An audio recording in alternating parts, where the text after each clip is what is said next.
Hello brains! In case you haven't noticed, I am a woman with ADHD, which means I have the same mental health condition as a man with ADHD, but it does affect me differently.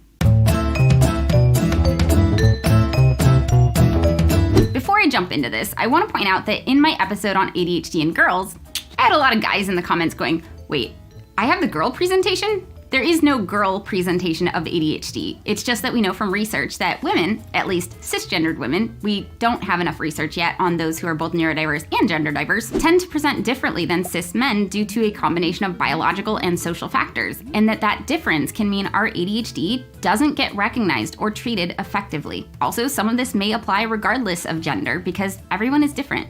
Anyone can have the more internalized presentation of neurodiversity that sometimes gets missed. So if any of this sounds familiar, the conclusion is the same. Go get checked out, get the support you need. Okay, so let's jump into the research. ADHD is the same disorder no matter what gender you are. The same brain regions and neurotransmitter systems are affected and the same core deficits are present. But the resulting symptoms, what people actually see, can show up differently due to the biological difference between males and females, as well as the social differences in the experiences of men and women. As a result of gender and sex differences, ADHD leads to different presentations and outcomes. For example, women are often expected to be good at organizing, planning, and other executive functions, and society is generally less forgiving to women when they mess up. We tend to work harder to fit in and be good due to social pressures.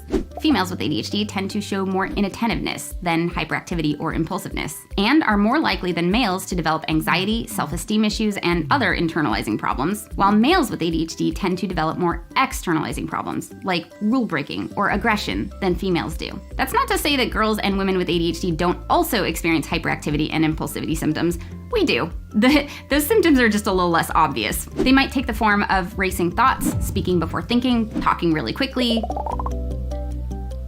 risky sexual behavior, and relationship problems. Also, for those of us who menstruate, our ADHD symptoms may change or worsen during certain parts of our menstrual cycle, and during certain stages of life, like puberty, pregnancy, post-pregnancy, menopause, when we have these big hormonal changes. So our ADHD presentation and treatment needs may change as well. Cool, okay, but my doctor knows all that, right?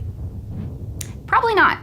Most research on ADHD has been done in males, and the DSM criteria for ADHD doesn't fit the way females tend to present as well as it does for males. As a result, a lot of women with ADHD get misdiagnosed with depression or bipolar disorder and end up getting the wrong medication or a less effective one. Those of us who internalize our symptoms are far less likely to be referred for diagnosis, less likely to receive a diagnosis if we are referred, and less likely to be treated with stimulant medication even if we do get a correct diagnosis. Despite the fact that stimulant medication is the first-line medication used to treat ADHD, and it works just as well for females as it does for males. Even if we are diagnosed and treated with stimulant medication, it's really unlikely that our hormones will be taken into consideration. Personally, no one suspected I had ADHD as a kid because I was a good kid and because I was smart. But the truth is, I went to some pretty extreme lengths to hide the fact that I was struggling, and I hated myself every time I couldn't. Every time I came home without my jacket, or lost the really pretty earrings someone bought me for my birthday, or didn't get invited to parties, or couldn't remember the question the teacher just asked. Despite my best efforts, I still picked up a lot of not fun labels. Spacey, messy, clumsy, weird, forgetful, flaky, lazy, irresponsible. But I didn't talk to anyone about it. I was ashamed of it. I tried my best to hide it. It wasn't until my symptoms became more obviously problematic to others, more externalized, when I was going through puberty, hormonal changes, and started rage-quitting conversations, when my coping mechanisms weren't working anymore because the demands on my executive function had changed and I started doing badly in school, that my family even noticed there was a problem. Even then, the first doctor my mom took me to told her I couldn't have ADHD because I had done well in elementary school. Thankfully, my mom told that doctor, "Thanks for your opinion, I'd like to see a specialist." And I was diagnosed with ADHD. And thankfully, she was willing to try stimulant medication to see if it helped, which it did, a lot. But even after that, it felt like no one really took my ADHD seriously, so I didn't take it seriously. I didn't ask for accommodations. I didn't get coaching or therapy for it. I even went off my meds completely for a while because someone I trusted told me I didn't need them. Even after I dropped out of community college, got in a bunch of car accidents, went through a divorce, got fired from several jobs, ruined my credit, developed generalized anxiety disorder, and had my first panic attack.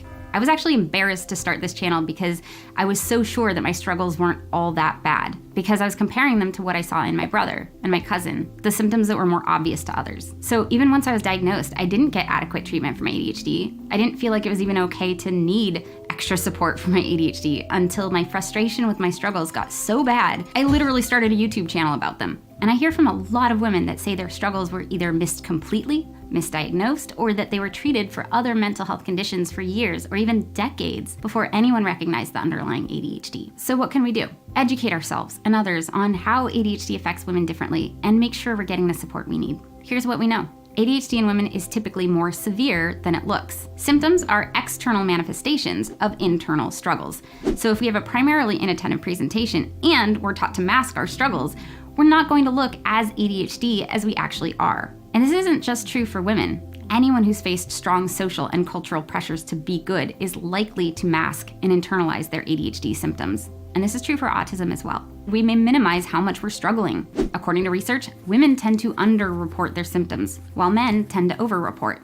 And if we've developed comorbid anxiety or depression or other mental health conditions, those are likely to be more obvious than our ADHD. Because of this, we're more likely to self-diagnose, aka be the first to recognize that we might have ADHD, and we might be more afraid to go to the doctor to get checked out, especially if we've been dismissed or misdiagnosed before. This is why I recommend going to doctors who specialize in ADHD or who are really familiar with it. And remember that whether it's ADHD or it does turn out to be something else, if you're struggling, there's a reason you're struggling. Our struggles being invisible to others doesn't mean they're imaginary. Also, it's just as important to get the support we need. While our struggles might not be as obviously problematic in the short term, maybe we're doing well in school, maybe we're not getting in trouble a lot, the long-term issues women with ADHD face are significant, like self-medicating, which can lead to addiction, or eating disorders, STIs or unplanned pregnancies. Chronic pain is common in women with ADHD, self-harm, even attempts at suicide. The longer we go without getting the support we need, the longer we have to figure out how to cope on our own. And those coping mechanisms aren't always gonna be healthy. And the longer we go without understanding why we're struggling, the more dysfunctional beliefs we develop about ourselves and our abilities. Often, by the time our struggles are obviously problematic to others, our core beliefs about ourselves have already formed. This was true for me, and I am still undoing the damage. My terrible self-esteem set me up for abusive relationships. My difficulties fitting in created social anxiety. I'm still learning how to make friends. My symptoms might not have seemed like a big deal at the time, but the impact that they have had on my life long-term absolutely was. And again, hormones impact our symptoms. Anyone who menstruates has regular hormone fluctuations that affect our ADHD. In addition to needing extra support during big transitions, it's good to be mindful of how our symptoms are affecting us at different points in our cycle and talk to our doctor about options. Some people might benefit from different doses of medication at different times of the month. We'll talk more about hormones in another episode because there's a lot to go into. And also, we need more research on that. Speaking of which, we need more research on all genders. There's not as much research on ADHD in women, and there's barely any on those who are gender diverse. The research we do have suggests neurodiversity rates are a lot higher in the trans community. And since both biological factors and societal pressures impact ADHD, it's important we do that research so we can better recognize and support every brain, not just the ones we understand so far. Because honestly, no one should have to go through life blaming themselves for how their brain works, period. Thank you to my brain advocates and all my Patreon brains for supporting the work that we do. Because of you, we can keep creating content that creates awareness about ADHD so a lot more brains can get the support they need. I'm gonna go get some ice cream now. Like, subscribe, click all the things, and I will see you next video. Bye, brains.